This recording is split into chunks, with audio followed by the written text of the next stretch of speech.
नमस्कार साथियों, स्वागत है आप सभी लोगों का हमारे चैनल यूपी उत्कर्ष पर और मैं आप सभी लोगों के सामने हाजिर हूं। शुरुआत करते हैं आज के हमारे एक इम्पॉर्टेंट विषय की। और जैसा कि आप सभी लोग जानते हैं कि आज एक ऐसे विषय को लेकर मैं आप लोगों के सामने हाजिर हुई हूं जिसकी डिमांड है, बहुत ज़्यादा डिमांड है, क्योंकि एग्ज़ाम की तारीख बहुत नज़दीक आ चुकी है। बच्चे बहुत घबराए हुए हैं, किसी की दिल की धड़कनें बढ़ रही हैं, किसी की रुक रही हैं, कोई घबरा रहा है, कोई हेजिटेट हो रहा है। ऐसे बहुत सारे कमेंट जो हैं वो मुझे क्लास में देखने को मिलते हैं। ठीक है, तो देखो, होगा तो वही जो होना होगा ज़िंदगी में, है ना। आपने पढ़ा है, आपने मेहनत की है। हमें सबसे पहली चीज़ तो अपने ऊपर क्या होना चाहिए, विश्वास होना चाहिए कि हम पिछले 6 महीनों से किसी एग्जाम के लिए तैयारी कर रहे हैं। लगातार हम क्वेश्चंस कर रहे हैं, लगातार हम कंटेंट पढ़ रहे हैं, हमने कहीं ना कहीं सिलेबस को बहुत अच्छे तरीके से पढ़ लिया है। अब अल्टीमेटली वो होता है ना कि स्टेट ऑफ माइंड जो है वो उस पर्टिकुलर 2 या 3 घंटे में हमारा किस तरीके से चलता है, वो ही कहीं ना कहीं निर्णायक होता है। ठीक है, और उसमें भी अगर हम लोग अपने अंदर हेजिटेशन रखेंगे, अपने अंदर एक डर को जो है वो डर को कायम रखेंगे, तो जो हम करना चाहते हैं हम वो भी नहीं कर पाएंगे।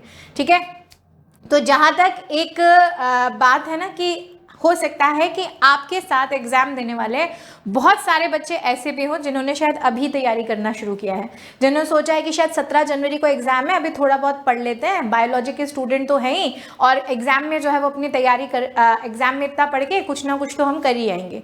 ठीक है, तो आप उनमें से तो नहीं हो कम से कम, क्योंकि ऐसे भी बहुत सारे बच्चे जो हैं वो मेरे पास आते हैं कमेंट लेकर, तो हम कहीं ना कहीं उनसे बेटर हैं। ठीक है, कहीं ना कहीं उनसे जो है वो उनसे बेटर है और एग्जाम में उनसे अच्छा ही करेंगे, क्योंकि एक लंबे समय से जो है वो अपनी प्रैक्टिस को कहीं ना कहीं कंटिन्यू कर रहे हैं। तो practice makes the man perfect, ये हमेशा मैं बोलती हूँ। और जितनी प्रैक्टिस आपने करी है, कहीं ना कहीं आप भी आने वाले एग्जाम में परफेक्ट ही बनोगे। तो आज एक ऐसा ही विषय मैं आप लोगों के सामने लेकर आई हूँ।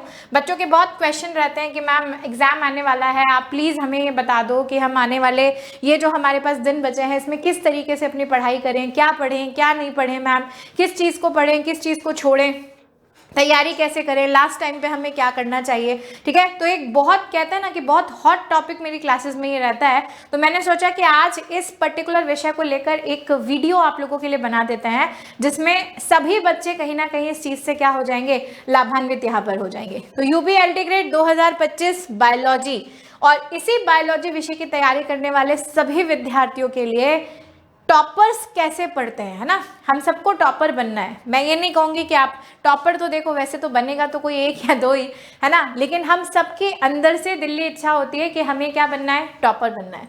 हमें जो है वो मैक्सिमम जो है वो मार्क्स लेके आना है, क्योंकि सबसे ज़्यादा चिंता में ना इस बायोलॉजी विषय में हमारी लड़कियाँ हैं, क्योंकि लड़कियों के लिए ना सरकार ने सीट्स बहुत कम दी हैं इस बायोलॉजी सब्जेक्ट में, केवल 29 सीट्स हमारी लड़कियों के पास हैं। और अगर मैं बोलूँ तो इसी के विपरीत एक सबसे बड़ा फैक्टर ये है कि बायोलॉजी सब्जेक्ट को लेने वाली सबसे ज़्यादा लड़कियां ही होती हैं।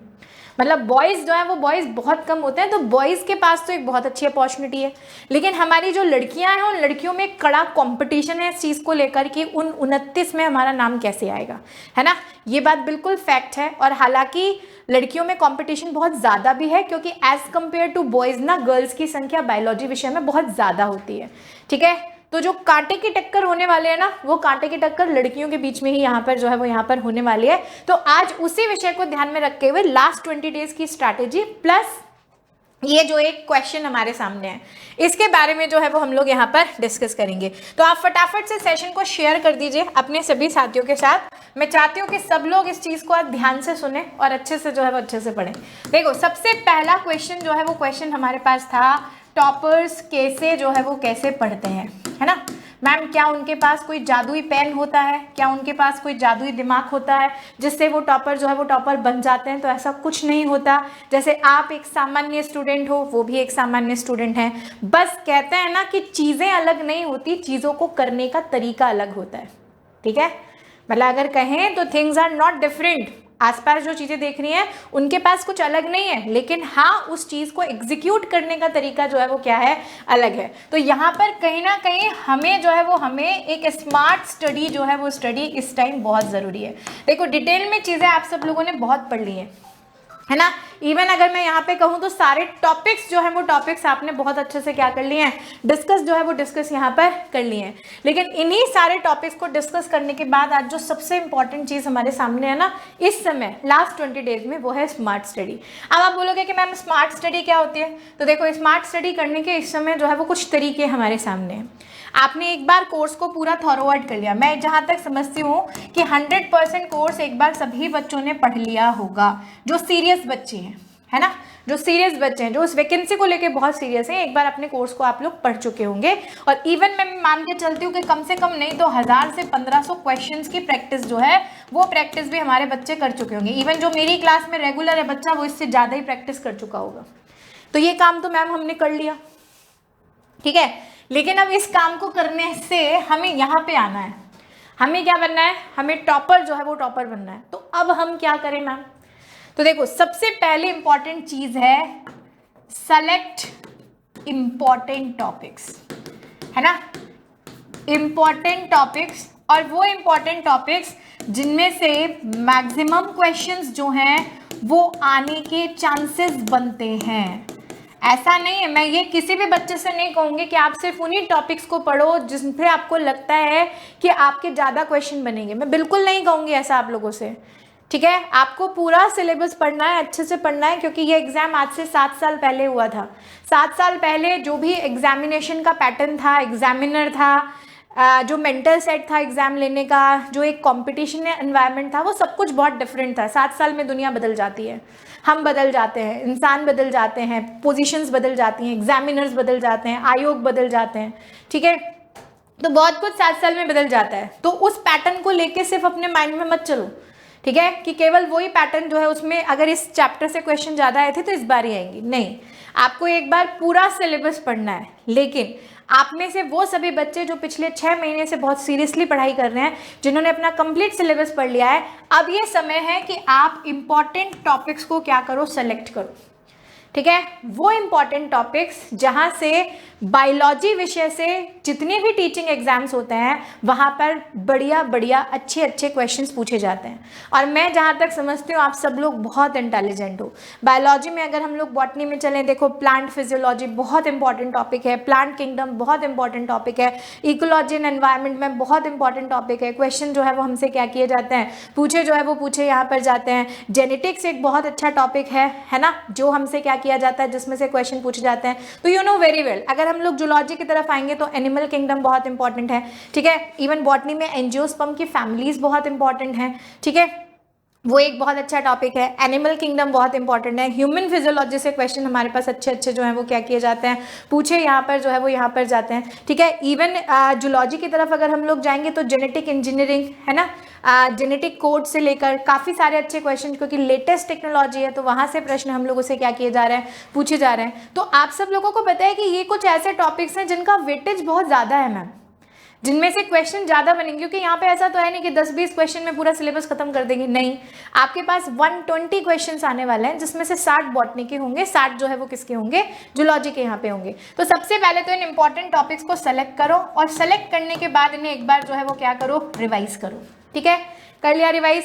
रिवाइज करने के बाद जो है आपको इन टॉपिक्स के मैक्सिमम क्वेश्चंस जो हैं वो अब क्या करने हैं, सॉल्व करने हैं, ठीक है। और मैंने बोला कि इन मैक्सिमम क्वेश्चंस को सॉल्व करने के लिए आप अपना एक पैरामीटर बनाओ कि जितने भी स्टेट के टीचिंग एग्जाम्स होते हैं बायोलॉजी से रिलेटेड, ठीक है, अभी रिसेंट में जितने भी स्टेट में टीचिंग एग्जाम्स हुए हैं बायोलॉजी से रिलेटेड, राजस्थान में होते हैं, 2nd ग्रेड का एग्जाम होता है, 1st ग्रेड का एग्जाम होता है, ठीक है। आपके एमपी में जो है वो एमपी में पीजीटी और टीजीटी के एग्जाम होते हैं, आपके यूपी में पीजीटी और टीजीटी के एग्जाम्स होते हैं, ठीक है। बिहार में जाएं तो वहाँ पर जो है वो वहाँ पर होते हैं। तो आप अपने रेस्पेक्टिव स्टेट के जितने भी टीचिंग एग्जाम्स रिसेंटली हुए हैं उनके पेपर्स उठाओ एक बार, ठीक है, और उन पेपर्स को कहीं ना कहीं सॉल्व आउट करने की कोशिश करो, क्योंकि बेटा सिलेबस लगभग सेम है, आपके लेवल के जितने टीचिंग एग्जाम्स हैं उनका लगभग सेम है। तो आजकल का सिनेरियो क्या चल रहा है ना, आजकल का पैटर्न क्या चल रहा है, अभी ये टाइम जो है ना वो टाइम इस स्मार्ट स्टडी को यहाँ पर करने का है। जितने भी प्रीवियस ईयर क्वेश्चन पेपर्स आपको मिल रहे हैं उन सभी प्रीवियस ईयर क्वेश्चन पेपर्स को उठा लो। वैसे मैंने मोस्टली राजस्थान के भी, बिहार के भी, एमपी के भी। आपको जो 10 बजे वाली क्लास में कराती हूँ उसमें मोस्टली क्वेश्चंस मैंने आप लोगों को करा दिए हैं। लेकिन अगर कोई बच्चा रेगुलर मुझसे नहीं जुड़ा हुआ है, अगर वो अलग से भी है, तो आपको यहाँ पे फोकस करने की बहुत ज़रूरत है। ये आपकी स्मार्ट स्टडी है। ये अब लास्ट 20 डेज में आपको अगर टॉपर बनना है, एक्सकीड करना है, क्योंकि हो सकता है आप ये काम कर रहे हो, आपके साथ जुड़े हुए बहुत सारे बच्चे ये नहीं करके जाएंगे, ठीक है। तो हमको एक आइडिया लगता है, जब हम थ्योरी पढ़ते हैं तो हमको लगता है कि हाँ ये कंसेप्ट है, लेकिन क्वेश्चंस करने से हमें एक आइडिया लगता है कि हम एग्जैक्टली कहाँ पर लैग कर रहे हैं, हम क्या अपनी नॉलेज को क्वेश्चंस में अप्लाई कर पा रहे हैं या फिर नहीं कर पा रहे हैं, ठीक है। एक तो ये बात हो गई। दूसरी बात, हमने एक टॉपिक मैंने आपसे बोला था लास्ट 20 डेज स्ट्रेटेजी, ठीक है, कि अब अंतिम 20 दिन जो है वो हमारी स्ट्रैटेजी क्या रहनी चाहिए। मैं ऐसा समझती हूँ कि एक ह्यूमन माइंड इफेक्टिवली जो है वो इफेक्टिवली कम से कम नहीं तो 8 से 10 घंटे जो है वो पढ़ सकता है। पढ़ सकते हो ना, इवन बहुत सारे बच्चे इससे ज़्यादा ही पढ़ रहे होंगे, ठीक है। लेकिन इफेक्टिवली कि जब चीज़ें दिमाग में जा रही हो, 8 से 10 घंटे चीज़ें आपके दिमाग में जा सकती हैं, इतनी हमारी ह्यूमन माइंड की कैपेसिटी होती है। और एग्जाम जब पास आए तो इतना समय तो हमें पढ़ना ही पढ़ना है, ठीक है। मैं ये मानती हूँ कि इस 8 से 10 घंटे में आप कम से कम 2 घंटे जो है वो 2 घंटे किसी भी यूट्यूब सेशन को दे रहे होंगे। इनमें से 2 घंटों में से कोई भी घंटा आप किसी ऐप की क्लास को यहाँ पर दे रहे होंगे, आपने जो भी बैच ले रखा होगा, ठीक है, या किसी कोर्स क्लास को आप दे रहे होंगे, ठीक है, कोई बात नहीं।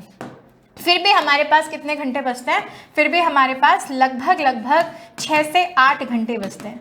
अब इन 6 से 8 घंटे में आपको जीके जीएस को भी इग्नोर नहीं करना है। आपको इन 6 से 8 घंटे में आपका सब्जेक्ट के साथ साथ आपका जीके जीएस जो है वो भी यहाँ पे पढ़ना है, यानी बायोलॉजी भी पढ़नी है, जीके जीएस भी पढ़नी है।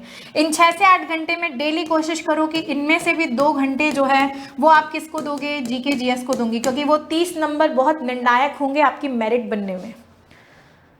जो बच्चा बायोलॉजी विषय का है वो बायोलॉजी विषय में अच्छा होगा, लेकिन उसमें से बहुत सारे बच्चे जीके जीएस में अच्छे नहीं होंगे, ठीक है। तो ये 2 घंटे अपने जीके जीएस को उठाओ। एक दिन मैंने ज्योग्राफी उठा ली, एक दिन मैंने क्या उठा ली, पॉलिटी उठा ली, एक दिन जो है वो मैंने हिस्ट्री के क्वेश्चंस यहाँ पे कर लिए मैम, एक दिन मैं करंट अफेयर्स यहाँ पर कर रहा हूँ, ठीक है। एक एक सेगमेंट एक एक दिन जो है वो उठाते जाओ और उसको वापस से रिसाइकिल करते जाओ।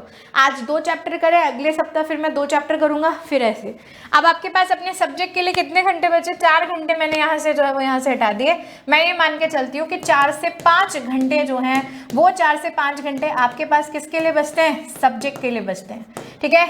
जिसमें से आप डिवाइड करो। टाइम टेबल बनाना बहुत ज़रूरी है इन 20 दिनों का, बहुत ज़रूरी है। बहुत सारी लड़कियां मेरे पास कमेंट लेके आते हैं, मैम घर का बहुत काम है, ससुराल है, ये है। देखो मैंने कई बार बोला है, अगर ज़िंदगी में कुछ पाना है तो लड़ना भी पड़ेगा, ज़िंदगी में कुछ पाना है तो विरोध भी करना पड़ेगा, ज़िंदगी में कुछ पाना है तो दूसरों से अपने लिए 20 से 25 दिन मांगने भी पड़ेंगे, ठीक है। अब वो तुम्हारे ऊपर है कि अभी तैयारी करके, अभी विरोध करके आगे बढ़ना चाहते हो, या अभी चुप रहकर जो है फिर बाद में पछताना चाहते हो कि शायद मैं पढ़ लेती तो पेपर ऐसा आया था, शायद मैं कर जाती, ठीक है। तो पछतावा जिंदगी में नहीं होना चाहिए, चाहे सफलता मिले या ना मिले, लेकिन पछतावे वाली चीज कभी नहीं होनी चाहिए, ठीक है। तो ये जो 4 से 5 घंटे है ना, इन 4 से 5 घंटे को भी 3 सेगमेंट में डिवाइड करो। आप ये मान के चलो कि आपको डेली लगभग 1.5 घंटा, ठीक है, यहाँ पर क्या करना है मैम? यहाँ पर हमें बॉटनी जो है इसी बॉटनी के टॉपिक, यहाँ पर हमें जूलॉजी जो है इसी जूलॉजी के टॉपिक रिवाइज करने हैं। रिवीजन बहुत ज़रूरी है। अपने सिलेबस को डिवाइड कर लो अगले 20 दिन में, है ना। 20 दिन में डिवाइड करोगे तो आपके पास 40 से ज़्यादा टॉपिक नहीं है। अगर 20 दिन में 20 टॉपिक जूलॉजी के और 20 टॉपिक बॉटनी के पढ़ लोगे, इतने तो टॉपिक ही नहीं है तुम्हारे पास, ठीक है, इतने टॉपिक ही नहीं है। तो 1.5 घंटा अपनी थियरी के लिए डिवाइड करो। प्लस आपको याद रखना है कि कम से कम 1 से 2 घंटे जो है वो आपके किस पे जाने चाहिए? क्वेश्चन प्रैक्टिस पे जाने चाहिए। सेल्फ स्टडी की बात कर रही हूँ, ये स्टडी अलग है, ठीक है, लेकिन ये वाली जो स्टडी है ना, ये आपकी कौन सी है? ये आपकी सेल्फ स्टडी यहाँ पर है, ठीक है। और कहीं ना कहीं इस टाइम पे सेल्फ स्टडी बहुत ज़रूरी है। मैं तो कहती हूँ अगर किसी बच्चे को ऐसा लगता है कि मैम जो क्वेश्चन करा रही है वो मुझे आता है, आप मेरी क्लास लेना बंद कर दो इस समय, ठीक है। अगर आपको आते हैं, अगर आपको नीड नहीं लगती, अगर आपको लगता है कि मुझे खुद की स्टडी करना बहुत ज़रूरी है, क्योंकि मैं खुद कह रही हूँ एग्जाम क्लियर करने के लिए सेल्फ स्टडी बहुत ज़रूरी है, बहुत बहुत बहुत ज़रूरी है, ठीक है। तो इस तरह की कुछ स्ट्रैटेजी को फॉलो करोगे, अगर अपने टाइम को डिवाइड करोगे तो आपको ये नहीं लगेगा कि मैंने ये नहीं पढ़ा, ये नहीं पढ़ा, ये नहीं पढ़ा। आप सब कुछ पढ़ भी पाओगे, आप क्वेश्चंस की प्रैक्टिस भी कर पाओगे, और आप जितनी भी क्लासेस से जुड़े हुए हो उनसे भी कनेक्ट यहाँ पर रह पाओगे। तो अपने लास्ट के जो 20 दिन है ना, वो कुछ इस तरीके से आपको क्या करने हैं, यहाँ पर डिजाइन करने हैं। क्लियर है, बात समझ में आ गई? तो आई होप कि आप लोगों के लिए ये चीज़ें थोड़ी सी सहायक होंगी, यूजफुल रहेंगी। इस तरीके से अगर अपने टाइम टेबल को डिज़ाइन करोगे तो कहीं ना कहीं आने वाले 20 दिनों में अपनी पढ़ाई को बहुत बेहतरीन तरीके से कर पाओगे और सफलता के नज़दीक पहुंचेंगे। बल्कि मैं तो ये चाहती हूँ कि एग्जामिनेशन हॉल में अगर बच्चा जाए तो उसे अफसोस नहीं होना चाहिए कि उसने कुछ नहीं किया।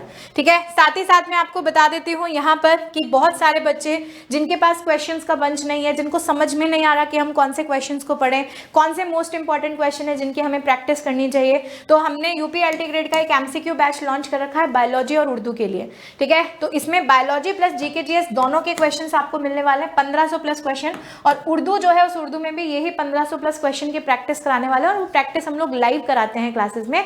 उसी के साथ साथ एट लास्ट आपको 5 लाइव मॉक टेस्ट मिलने वाले हैं पूरे सिलेबस पर बेस्ड, यहाँ पर जो आपकी तैयारी को मजबूत बनाएंगे। और ये बैच आपको सिर्फ और सिर्फ 450 रुपए में मिल रहा है, क्योंकि अभी उत्कर्ष पर चल रहा है विंटर सिलेक्शन ऑफर। ठीक है, तो इसके तहत इस बैच की प्राइजेस जो है वो क्या हुई है, डाउन हुई है। तो ये बैच आपके लिए इंपॉर्टेंट है, आप इसको अभी अवेल कर सकते हैं।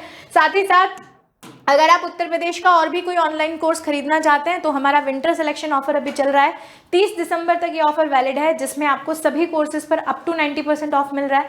साथ ही आपको 500 रुपये तक का कैशबैक यहाँ पर मिलेगा और 50% एक्स्ट्रा वैलिडिटी मिलेगी बैच की। यानी अगर किसी बैच की 1 साल वैलिडिटी है तो उसका 50% यानी 6 महीने एक्स्ट्रा वैलिडिटी आपको यहाँ पर क्या होने वाली है, मिलने वाली है। और अगर आप एक नए विद्यार्थी हैं, ठीक है, जो पहली बार उत्कर्ष ऐप पर किसी कोर्स में एनरोल कर रहे हैं, तो आपके लिए एक्स्ट्रा 10% ऑफ भी है। यानी जो ऑफर मिल रहा है वो तो मिलेगा ही मिलेगा, लेकिन एक्स्ट्रा 10% ऑफ है। NY10 कोड आपको यूज करके इस ऑफर का फायदा उठाना है। ठीक है, चलिए, तो आज के सेशन में यही इंपॉर्टेंट जानकारियां मुझे आप लोगों को देनी थी। उम्मीद करती हूँ ये सेशन आपकी बहुत मदद करेगा, बहुत हेल्प करेगा और ऐसे ही आपके लिए कुछ और भी सेशंस अभी लेकर आएंगे ताकि आप अंतिम समय में अपनी तैयारी को एक सही दिशा दे सको। ठीक है, धन्यवाद।